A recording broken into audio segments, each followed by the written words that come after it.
الطبق التحفه كل الكميه دي كلها معمول بقطعه بانيه واحده بس. مقرمش وطري من جوه. تعالى اقول لكم بقى، اول حاجه هتجيبي كميه من البطاطس اللي انت عايزاها. انا عندي دول حوالي كيلو الا ربع بطاطس، اللي هي الحمراء اللي طالعه دي اسمها روزيتا او روزيتا، هي موجوده دلوقتي، ده الوقت بتاعها منتشره، ونقيتها صغيره زي ما انتم شايفين كده عشان اسلقها بقشرها زي ما هي عشان ما تشربش اي سوائل. يعني انتي عشان تقولي مثلا لا انا بقشرها عشان تبقى نظيفه، لا، انقعها الاول في ميه كده، سيبيها ربع ساعه كده، نص ساعه في ميه، هتلاقي اي طينه او اي حاجه عليها من بره ده يعني خلاص بقى طلعت منها خالص، وتغسليها تلاقيها نظيفه جدا. وبعد كده بقى ايه، حطيها عليها شويه ميه وشويه ملح ومعلقه ملح كده على ميه، وحطيها بقى على النار لحد ما تتسلق، ونيجي بقى نقشرها وبالهراسه كده افضل اهرسها. هي ما تهرستش كويس قوي بس مش مشكله، لاني انا هكمل بعد كده، ما رضيتش بقى ان انا اخليها ناعمه جدا، لان انا لسه هكمل عجن، يعني ما احط باقي المكونات هعجنها تاني هتبقى زي العجينه وناعمه جدا. خلصنا كده؟ خلصت. تعالوا بقى نعمل ايه. انا عندي البقدونس زي ما انتم شايفين كده، مش مكمل نص ربطه بقدونس، يعني ربطه بقدونس اللي هي بجنيه اخدت منها تلتها تقريبا. عايزه البقدونس بيديها نكهه حلوه بس مش عايزاه يبقى طاغي، يعني لو كتير هيغطي على الطعم، وانا مش عايزاه يغطي على الطعم، انا عايزه اخد منه نكهه بسيطه بس ما يغطيش على الطعم عندي. حطيته زي ما انتم شايفين كده، يعتبر كانه ربع كوبايه بقدونس. وقطعه بانيه عندي باقيه، ممكن بقى ما تبقاش باقيه، مثلا انتوا عندكم مثلا لو ما عندكمش قطعه بانيه زي بتاعتي باقيه كده، هتقطعوها قطعه واحده بس اللي احطها. تعملوا ايه؟ عندك قطعه بانيه نيه، قطعيها قطع صغيره وشوحيها كده في معلقه زيت، يا دوب تشويحه كده مع ملح وفلفل اسمر، وحطيها بعد كده على البطاطس. هي مش بتاخد وقت، يعني هي لما تفرميها كده تلاقيها اتشوحت بسهوله جدا. ما عندكيش، عندك حته فراخ كانت مسلوقه وباقي منها حته صغيره، قطعيها وحطيها. ما عندكيش جناح، يعني لو انت جايبه اجنحه، ما انا بقى بجيب اجنحه وبعمل بيها كنتاكي وبعمل بيها حاجات حلوه جدا. لو جايبه اجنحه، جناح واحد فصصيه او جناحين فصصيهم كده، وطلعي اللحمه اللي فيهم وحطيهم برده. بعد كده حطيت قطعتين جبنه رومي بس متقطعين، دي مش اساسيه طبعا، بس لو حطيتها بتدي طعم، بتخلي الطعم في حته تانية يعني. فحط رومي لو عندكم، ما عندكمش خلاص اكتفوا بالمكونات دي بس. مع ايه، معلقتين نشا كده.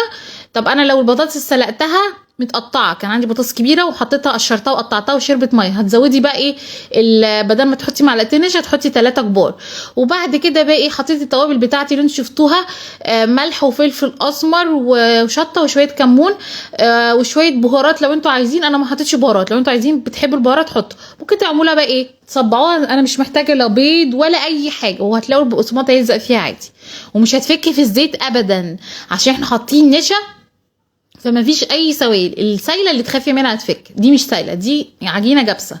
عندي بقسماط واحط عليه على طول كده، مش هحطه في بيض بقى وبعد كده بقسماط، لا، على البقسماط على طول. ممكن تحطيه بقى تبقى كفته طويله زي ما انت شايفه كده، او ممكن تبططيه زي ما انا عملتها كده بالشكل ايه البانيه جاهز. لما بتشتروا الناجتس بتلاقوا الشكل ده اللي هو بيبقى عجينه بانيه.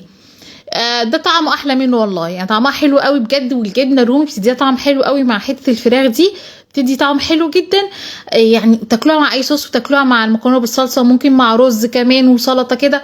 اكله بقى اللي هي ايه، توفير اقتصاديه جدا. واحسن ما تروحي بقى تقولي مثلا ايه، لا ده انا هعمل مسقعه وهعمل، لا ده انت احلى بكتير، لان انت عامله لهم جنبها مكرونه او رز وكده، فاكله مشبعه. ممكن بقى انت عاملاها نوع من انت عايزه، مش حته توفير، حته ان اكله طعمه وعايزه تاكليها كده تستمتعي بيها. عندك صوص عايزه تاكليها حاف كده مع صوص مثلا رانش، صوص تشيلي مايونيز او كاتشب اللي انت عايزاه. انا عملتها جنبها بصراحه بطاطس، بس عملت جنبها مكرونه بالصلصه وطبق مخلل وطبق سلطه، وكانت جميله جدا. الاكله دي بناتي بيحبوها جدا، وفي زيت غزير كده سخن، نروح منزلينها بقى تاخد لون، نروح قلبينها الناحيه التانية. شايفين متماسكه ازاي، ولا فكت في الزيت ولا اي حاجه خالص، بجد جميله قوي. شايفين بقى الحلاوه، تحفه بجد يا بنات، جربوها بجد هتدعولي، بجد حلوه قوي قوي قوي. شايفين ده صوص بقى تشيلي مايونيز، انا حطيته عشان التصوير بس، وعشان اوريكم انها ممكن تاكل بالطريقه دي، بس انا كآية حطيت جنبها مكرونه بالصلصه زي ما قلت لكم. كانت اكله طبيعي، يعني ما دام اعمل اكل بعيش، والاولاد الاطفال بيحبوا الحاجات دي اكتر، انها حاجه مقرمشه كده، ومع المكرونه بالصلصه معظم الاطفال بيحبوا المكرونه بالصلصه، بيحبوهاش يبقى معاكم بقى ايه، اعملوا شويه رز جنبها كده، واحده وواحده او حبه وحبه زي ما بتسموه بقى، والسلطه جنبه تحفه بجد.